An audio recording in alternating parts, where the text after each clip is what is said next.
Hi, welcome to Pennsylvania Newsmakers, and as always, thanks for watching. Well, the governor and Senate race are in full swing in the state, and Scott Detrow and John Micek are here to analyze then a business climate update, Pennsylvania government and politics, in depth and in detail. And guess what? It all starts right now.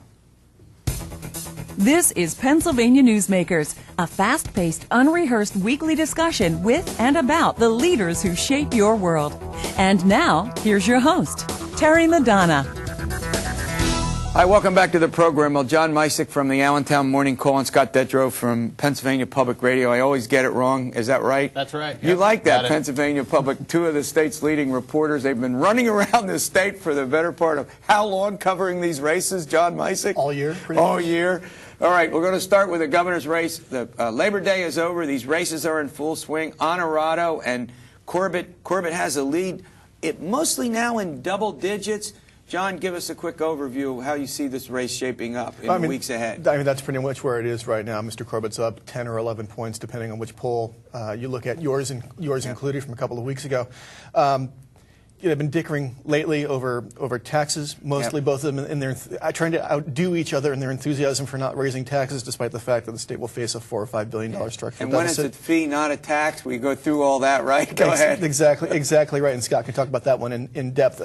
They're on the air now. Both Mr. Corbett and Mr. Honorado have launched ads this week. Mr. Honorado with an advertisement that is exactly identical to the one that he used during the spring primary. Yeah. So all the vital signs are there. The campaign is upon us. Yeah, go ahead. You want to add something? There's a very interesting contrast here because Honorado, as we mentioned, down in the polls, spent the whole summer trying to jab at Corbett, trying to find something to stick. He kind of did that with the unemployment issue, hammering Corbett for being out of touch with the economy. But you have two very contrasting philosophies. Dan Honorado will have a press conference anywhere. He could be outside the studio right now. He might being be, right? very on message.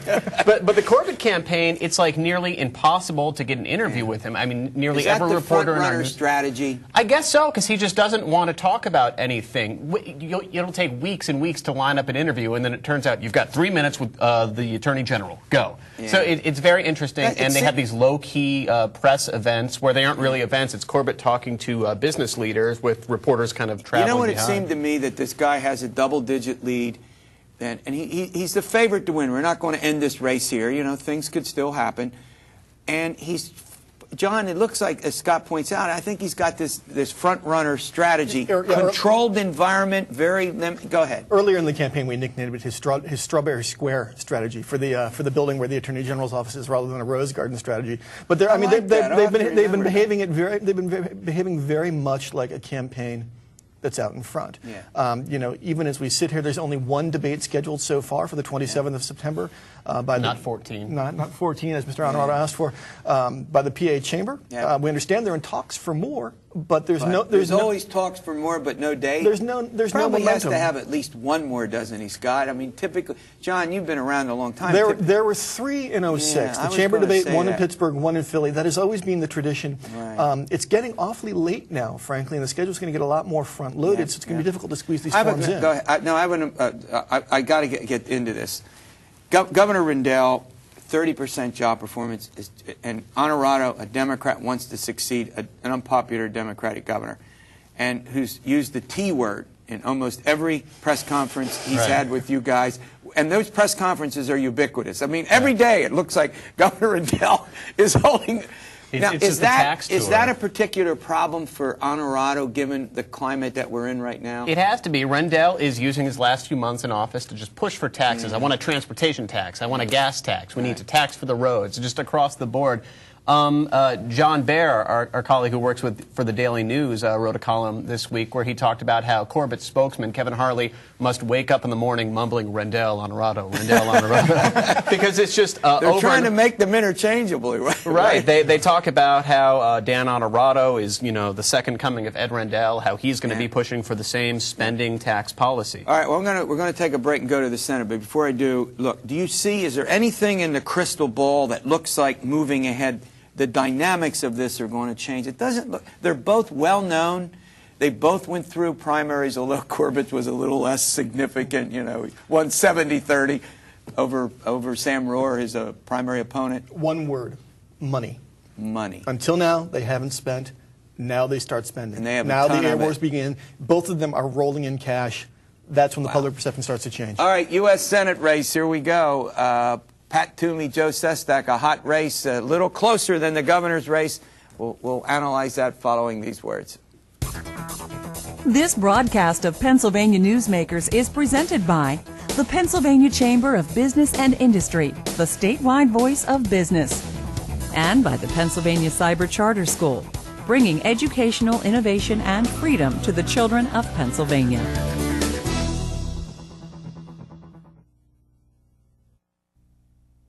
This broadcast of Pennsylvania Newsmakers is presented by PAConstructionJobs.com. For more information about rewarding careers in the highway construction industry, visit PAConstructionJobs.com. And by the Pennsylvania Manufacturers Association. Business in Pennsylvania is our business. Hi, welcome back. Well, we're going to segue now into the Senate race with John Micek and Scott Detrow, two of the state's leading reporters who've been running around the state following these guys for probably longer than they want to admit. All right, Joe Sestak and Pat Toomey. The race, Scott Detrow, is closer. Toomey was running commercials or someone for Toomey all summer. Sestak just now up on the air. Sort of lay out the dimensions of this race for our audience. It's really interesting. You have both candidates kind of embracing the more extreme sides from their views. Pat Toomey, very happy to be a right-wing, low-spending, less government guy. Joe Sestak saying he calls himself pragmatic, but he happens to be a very liberal pragmatic. In that he supported most of President Obama, pretty much all of President Obama's agenda, wanted the health care bill to be bigger. It's kind of stimulus to be bigger. Yep, go ahead. Exactly. It's kind of turned into like one of these Cold War proxy wars where the Americans and the Russians are dueling it out. In that, if you watch the commercials, you'd think that Nancy Pelosi is running against George W. Bush for Senate because it's Toomey Bush, and it's Sestak Pelosi. They're just trying to link into the demon figures from their other parties that get the opposite side riled up. John, this is really an ideological catfight, isn't it? I mean, there is no room in the middle. What happened to run, in our politics, which you've been covering for a long time, the candidates run to the center, right? Try to broaden their appeal. There's nowhere to run, is there? Not in this case. I don't recall a race that's ever been so ideologically polarized. And you're seeing now that not only it's not only becoming a proxy war, it's becoming a nationalized contest. Yep, good. As That's well, an excellent point. Of whose vision is going to prevail in November. You had Tim Kaine, the Democratic National Committee chairman, in Philadelphia on Wednesday with Governor Ed Rendell, there to rev up the party faithful, to warn that a Republican takeover of Congress in November would turn back the progress that President Obama has tried to implement so far. So now we're moving into this phase now where these congressional races and the Senate race have become more than just a Pennsylvania race. They've become nationalized. I don't think that this is a truly nationalized election where it's bigger than the personalities. Go ahead. And that, it's interesting how much more aggressive the Senate campaign is because you have the Washington types, you have the Democratic and the Republican campaign committees involved. They're so much more aggressive in pushing stories on reporters and responding to stories. You can do a story on the governor's race. You don't get much feedback. If you do a story on the Senate race, you have someone from the Toomey or Sestak camp or Republicans or Democrats. Calling you guys? Yeah, sending you emails, and if they don't like what you you say, they're on your case. Right. It's just a really stark dynamic. It's literally dozens of emails a day from the NRSCC or the DCCC, the Democratic Congressional Campaign Arm. Scott is right. They've been tremendously activist this Now, another way to look at this and sort of the caricatures that are out there is Toomey. The Sestak people say Toomey is the Wall Street guy. He sold derivatives. He's responsible for the rise and the fall of American capitalism as we know it, distorted by all what happened on Wall Street. And on the other hand, Toomey's saying that this Joe Sestak is just this huge, big spending liberal. I mean, given the environment we're in, and as you know, this is a much more favorable Republican environment. But, John, this race is actually closer. I mean, it's what, on average, 7, 8 points. It's not a double-digit race yet. Do you think this race is still competitive? Yeah, I think I do. I mean, you have these cartoonish kind of cable news characters that exist in the consciousness. I mean, you nailed it exactly there. Cable news, this needs archetypes. So Toomey becomes the conservative, Sestak becomes the liberal. I mean, there's still vast swaths of voters, 30, 40%, who are still trying to make up their minds about both of these guys.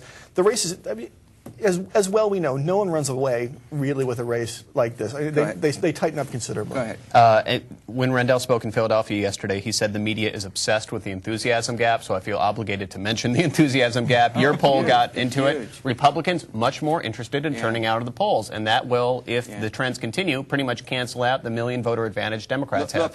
Look, you guys have been following these campaigns. You've been around. You've been at the rally.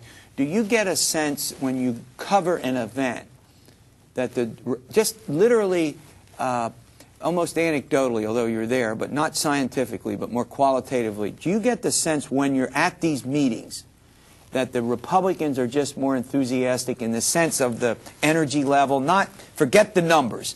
Or is it, or don't you go ahead, you start and then I'll go to Scott. No, you do get that sense. I mean, there are at Republican events sort of this palpable, just because of the air of inevitability that seems to have settled over this being sort of this top-down imposition from the national press. If you say something is going to happen long enough, people begin to believe that it's going to happen. So the enthusiasm is there. You've been out doing these events as well. I found, I mean, you see it in the polls and you see it in the overall atmosphere, but I'd say 9 out of 10 events I've been to, there's like 3 or 4 voters there. There's hardly anybody at these events except for reporters, and then the handlers, and then the people with their flip cams. We had 22% turnout in the Democratic primary, about that, and 27% in the Republican primary. The average for midterm primary turnouts, the average of all even-numbered elections is 30% since 1992.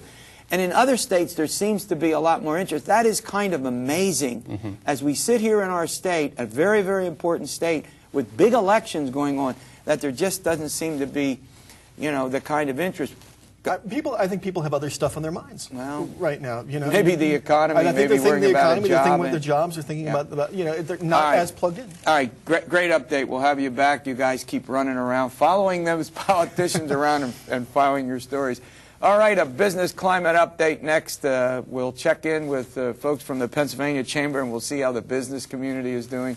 All of that and more following these words. This broadcast of Pennsylvania Newsmakers is brought to you by Pennsylvania Credit Union Association.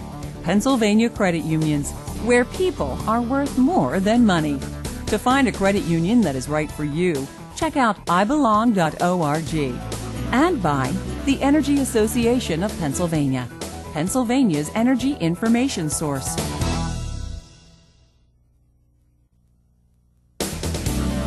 This broadcast of Pennsylvania Newsmakers is presented by the State System of Higher Education. 14 state-owned universities. The state system is the largest provider of higher education in Pennsylvania. And by the Hospital and Health System Association of Pennsylvania, working towards a healthy Pennsylvania. Hi, welcome back to the show. Well, periodically we do a business update to kind of get a sense about where the economy in the state is going and some of the issues of concern to the business community. Join me, sitting across from me, as often is the case, is Gene Barr. He's the VP of Government and Public Affairs with the Pennsylvania Chamber, and Geoffrey Moomaw. He's a partner in Interstate Tax with the Interstate Tax Service Bureau. Gene, let me start with you as usual. Let's give us a quick update about the economy and the business community in Pennsylvania. How's business doing? Still sluggish. I mean, jobs are not yet picking up. A lot of that is due from what we're hearing from members and other businesses is still a lot of uncertainty. For example, as we've said, if you're sitting out there and you've got 40 employees and you know the federal health care reform is going to impact you if you get to 50, you're going to have to think twice about that because you're going to be taxed and there's other mandates that come in.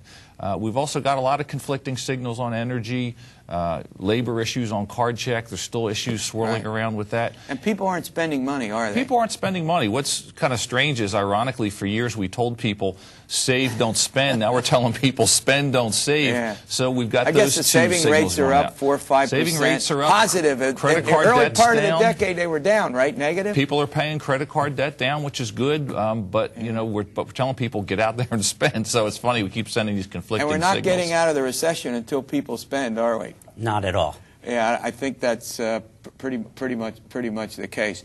Well, let's turn to one of these. I think one of the big issues. There's a debate that emerged, as you know, in the governor's race this summer about unemployment compensation. When Tom Corbett made these now off-quoted statement about people not working, not wanting to go back to work while they were collecting unemployment compensation. We don't need to go down that road, but it's been an issue. And now we learn, Jeff, that the state has a huge debt pushing $3 billion that we borrowed from the federal government, which we have to pay back. What are the big implications for that? As we have the debt, we have to repay the debt. The debt's being repaid by employer tax money to the feds. Interest tax, we lose our FUTA credit. That adds to it. The what credit? FUTA credit, Federal Unemployment Tax Credit. Okay. We lose that credit each year as we have our loan balance just keeps growing. Under current law, that $3 billion is bound to double. I've seen projections by the department. It could be anywhere up to $18 million in another 7-8 years under our current law. Yeah. Now, look, unemployment compensation. You know, there's a debate on how much people should get. They had this huge debate in Congress about extending it, right, Gene? They did. Something I know you followed. Is it as huge? But when we talked about this stuff a lot on the program, we never talked about its big implication as a state problem.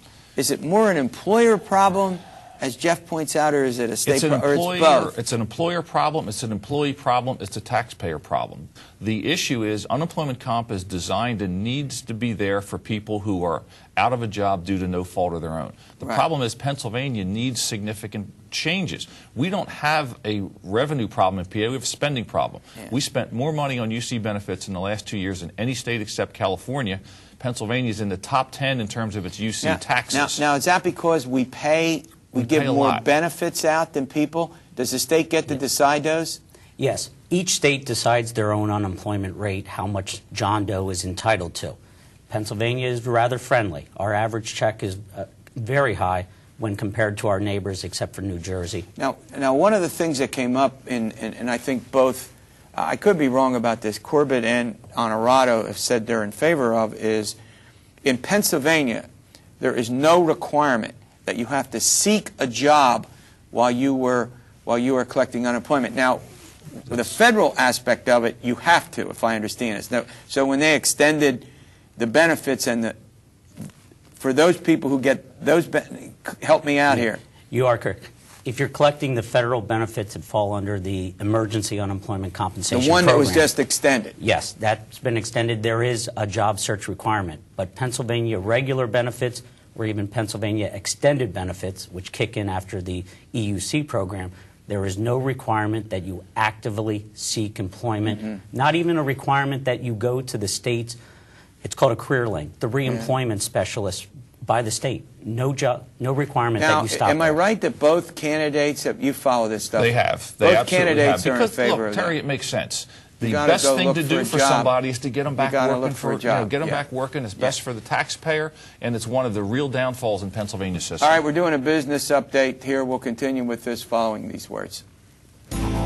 This broadcast of Pennsylvania Newsmakers is presented by Highmark Blue Shield, changing the way health plans work for business with a variety of plan options for employers and more choices for employees. Information is available at highmark.com. Have a greater hand in your company's health. And by the Pennsylvania Healthcare Association, the future of long-term care.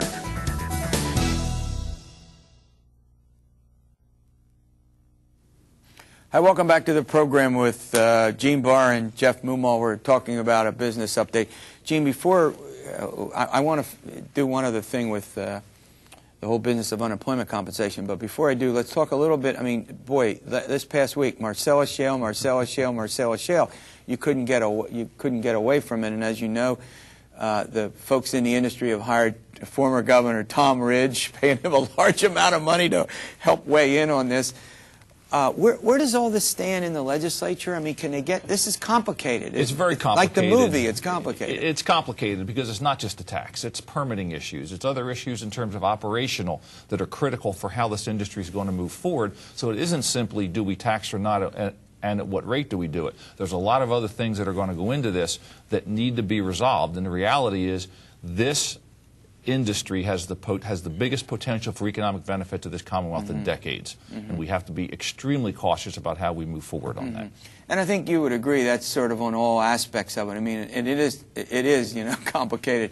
You've got the tax, you've got different zoning considerations, you've got permits to put to allow the operators. You got the transportation angle, bringing rigs and big, on roads that were not created for it. Am I right about that? Right. Well, yes. And I visited some of these, and from what I've seen, these industries, these companies do a good job in putting them back. I'm sure that there are some individual problems. It's not widespread. But I'm very concerned about the fact that we're hearing people say things, oh, they're getting a free ride. Look, these companies, regardless of whether or not there's a severance, are paying corporate net income. They're paying PIT. If they're a smaller company, they're, of course, paying all of the other attendant federal and state taxes that go with that. This is not the free ride. Okay. And then there's the last part, the environmental consideration. So when you take all of those collectively, there's so much to look at with this. And you do not think it will get done by the end of the year. I just think there's a lot to wrap our arms around. All right. Before you go, I want to given what we've seen with unemployment compensation, the business community has adopted some positions on aspects of reform. What are they? Several reforms we had. One was what we talked about earlier, the job search requirement, where you'd have to physically report to the reemployment office, the career link, in order to be eligible for unemployment benefits. The other that just seems so. I mean, regardless of all the other things we can argue about, what they should be paid and whether they're on it or not. I mean, and there are different views on that.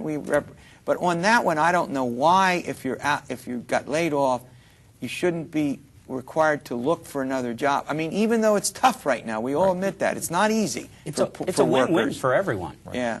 If the state's having them come into the Career Link office, if the claimant gets reemployed, that's great for them. It's great for the employer, and it's great for the Commonwealth. Yeah. And even on the computer side, there are ways of linking someone looking for a machinist with a machinist looking for a job. You don't need to physically go to certain places. Let's utilize technology to get our people back to work. Yeah, that's a good point. All right, are there others? There was another one we put on dealing with severance package. Under our current unemployment law, you can have your severance pay and still get unemployment at the exact same time. We suggested you treat it like you do wages. It's reported to the UC office. It would, in most cases, make you ineligible because most people's severance pay is the same as their weekly salary. But it doesn't stop you from receiving UC. If you collect severance for a month and you're still unemployed, you would still meet the eligibility requirements of the law, still be entitled to the normal 26 weeks of benefits. All right, we're just about out of time. Again, I want you to tell me something. There is no state implication for this, meaning the state government is not on the hook for this, for the fund, right? The deficit in the funds, $3 billion, right? 15. Florida, we have to repay this, and taxpayers. Of course, we all pay it in terms of. Gene Barr has the last word. Thanks for watching PA Newsmakers. See you next week. Stay well.